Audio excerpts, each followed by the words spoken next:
দেশ ও প্রবাস থেকে যারা আমার ভিডিওটা দেখছেন সবাইকে আসসালামু আলাইকুম।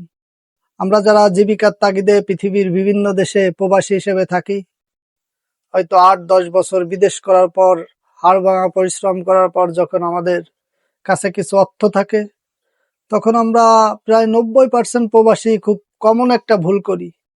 সেটা হচ্ছে বাড়ি নির্মাণ করা বা ঘর নির্মাণ করা। আমাদের ৮-১০ বছরের সঞ্চিত সকল অর্থ শুধু একটা বাড়ির পিছনে, শুধু একটা আলিশান বাড়ি করার জন্য আপনার ব্যয় হয়ে যায়।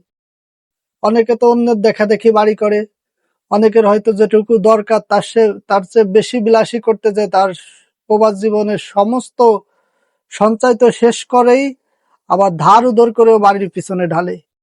কিন্তু পরবর্তীতে এক সময় দেখা যায় যার ইনকাম কমে যায়, হয়তো প্রবাসে আর থাকতে পারে না, বা বয়স শেষ হয়ে যায়, বয়স 50+ হয়ে যায়, তখন তার আর ইনকামেরও কিছু মাধ্যম সে তৈরি করতে পারে না, তার কোনো স্কিল থাকে না।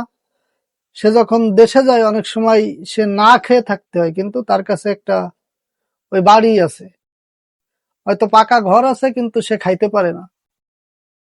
এটা আমাদের প্রবাসীদের সবার কমন একটা ভুল।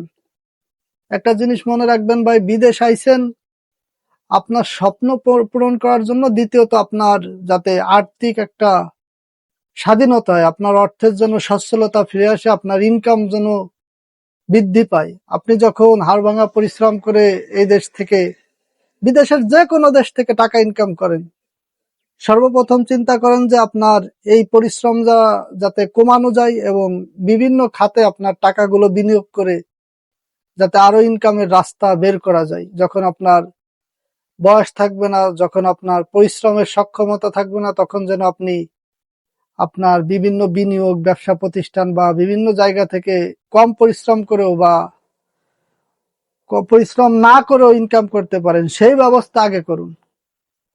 ধার দিনা করে বা আপনার ৮-১০ বছরের সঞ্চয় এক করে যখন আপনি বাড়ি করবেন, দেখবেন এই বাড়ি আপনার গড়ার কাটা হবে, এই বাড়ি আপনার সব ঝামেলার মূল হবে। তখন আপনি হুট করে চাইলেও আপনার বাড়ি বেচতে পারবেন না।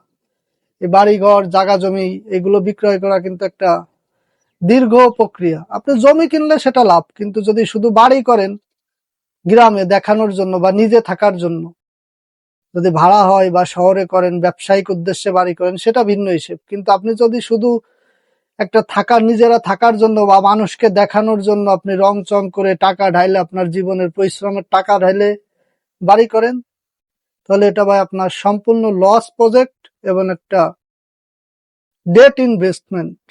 এটা একটা মৃত বিনিয়োগ, এটার মাধ্যমে আপনি কোনো লাভ পাবেন না। তবে অবশ্যই আপনার বাড়ি করতে হবে, অবশ্যই আপনার থাকার জায়গা ভালো হবে, কিন্তু তার আগে আপনি সর্বপ্রথম আগে আপনার ইনকাম এবং আপনার ভবিষ্যতের কথা চিন্তা করুন।